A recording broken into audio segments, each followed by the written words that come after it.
Hello and welcome to our bonus show about the Clash of the Cousins podcast. My name is Anne de Korte, I'm the creator and showrunner, and today I'm here with Vicky. Hello! Yes, I'm Victoria Howell. I am the writer of episodes 4 and 5 of the podcast. I also directed episodes 5 and 6, and I'm co-producing on the post-production side. I even turn up as an actor in various scenes. With the other writer, Stephen Goss, before Vicky came on board, already spent countless of hours digging into history, and then Vicky joined us and we looked into even more history and found some absolutely ridiculous history, some of which we used and some of which we didn't. So today we're taking a deep dive into episode 4, which is mainly centered around the siege of Arundel, which took place in 1139 and was an actual event that happened in the actual Anarchy War. In 1139, Maud received the invite of her stepmother, the Dowager Queen Adeliza of Louvain, to come and stay with her in Arundel, and so she did. And on the 30th of September, Robert of Gloucester and herself arrived in England. This is a tiny bit different from what we did, because with us, Gloucester was already in England the whole time, setting up a rebellion, whereas in truth, some of that time still with Maud in France, and they came over. And Robert decided to march straight through to his own stronghold in Bristol and start to raise a rebellion there, and Maud decided to stay in Arundel. And not long after she arrived, Stephen took his army south and besieged the castle and trapped Matilda and all her people inside those walls, as they did often. And Vicky can actually tell us a bit more about that. Yeah, so I did do lots of research on medieval siege warfare, which is really fascinating and very gruesome, which I kind of like. I like a bit of gruesome. But basically, in siege warfare, you've got a castle and you want to overcome that castle, and a castle is obviously very heavily fortified, very well defended. You've got a moat, and the castle is up behind walls, and you've got walls after walls after walls. So actually breaking it down is tricky. So one of the most effective ways to defeat it is basically just to wait it out. So you turn up with your army and you camp out outside the castle, and you wait it out. And the people inside the castle, quite often, especially if they haven't seen you coming, they are just stuck with whatever food and resources that they had inside at the time. And quite often, if they have seen you coming, you'll get a lot of the peasants from the outlying areas will kind of run up and hide inside the outskirts of the castle, so you've got extra mouths to feed. So it's a really effective way, basically, of starving your enemy into submission. But it is also very costly, because quite often sieges could go on for months, especially if a castle is really well stocked, or if they find ways of sneaking out to send messages or get extra supplies and that kind of thing. It's a really effective method on one side, but it's also really costly, because you've got your army who are promised the plunder from the castle. So we'll besiege this castle and it'll fall, and then you'll get all the gold or whatever that's inside it. But the longer they have to wait for that, quite often soldiers would only be on like a 30 or 40 day retainer. So sometimes they would just up and leave. So you could be besieging the castle and your soldiers are like, I've had enough of this, and off they go. So it's kind of swings and roundabouts a little bit.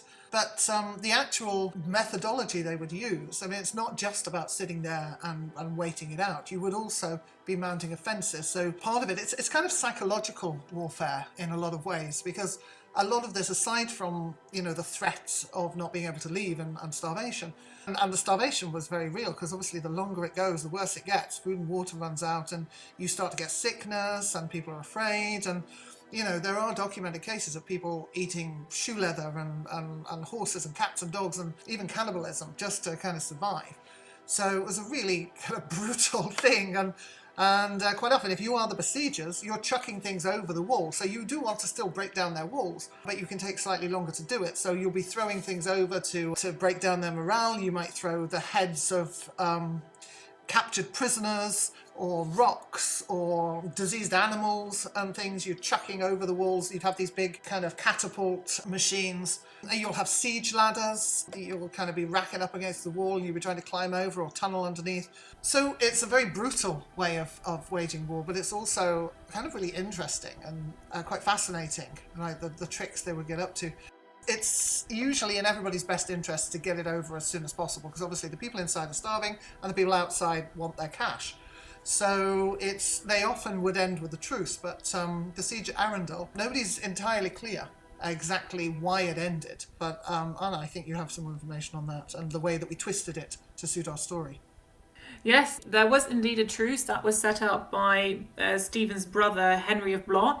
The full details of that truce are not known. It was just known that Maud was released by Stephen and allowed herself with her household to go and join her brother-in-law, Robert of Gloucester, which in a lot of ways sparks some mystery. So there are a couple of explanations that have arisen over the years by historians. One of them is that Henry argued that it would be in Stephen's best interest, as his main focus should be on Robert, who, especially in this day, was a way bigger foe in their eyes than Maud stuck in this castle, and that he should focus all of his interest there. It could also be that it was just a military decision, like his army was cooped up at Arundel and he could use that way better in other places. It was known as quite an impregnable castle, so it was kind of a waste of time. And also thirdly, they said it could just be because of Stephen's chivalry. He was known to be quite a generous and courteous man, and women were not really targeted during Anglo-Norman warfare. So some say it might just have been come down to him being a nice guy. So looking at all of these rumours and then linking it back to our story, we still never really set what we thought that happened. We just added one extra rumour to it, which was that it was magic that made Stephen run away, since, hey, we do have got magic, they didn't. So yeah, we added the rumour that Maud used her shape-shifting qualities, turn into Stephen, and freaked the hell out of him and threatened him to let her go, or otherwise she would just rule in his stead, and still got what she wanted. That supposedly would have done the trick. But regardless of what happened, real life or in story, after the truce was made, Stephen did let Maud go. And that led Maud to setting up court. So yes, Maud did go to Gloucester. She set up a court there. She controlled quite a big block of territory in real life, between Gloucester, Bristol, down into Devon and Cornwall, into Wales, into the West Marches, and even as far east as Oxford and Wallingford. So she was in a really good position to threaten Stephen's seat of power in London. And of course she was close to Robert of Gloucester's stronghold over in Bristol. So in real life she was in quite a good position at that point. But in terms of our story, we had this as a place for Maud to regroup and to gather her High Catholic forces now, because we've got Alice has come back, Ross Moraine comes back with the High Cathar that they brought from their travels, and it's a way for Maud to gather everything together for the final stage of her plan to regain the crown, and of course to continue to develop Aurelie's powers, which is of course what this entire episode is about. But Aurelie obviously is a constructed character, she didn't exist in history, so we've woven her through a tapestry of actual facts with her High Catholic magic.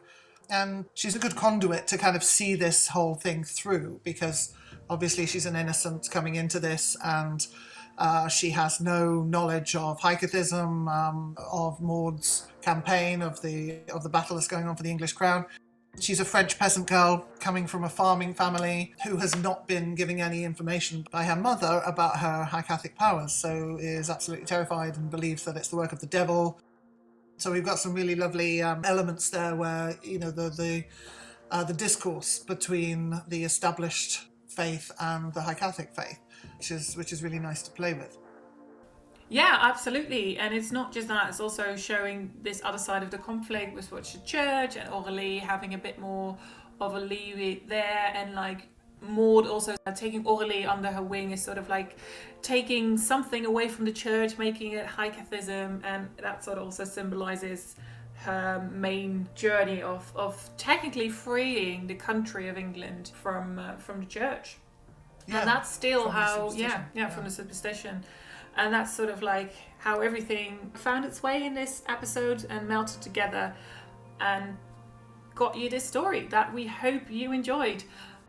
That was it for this week, and we hope that we will see you again next week. Till then.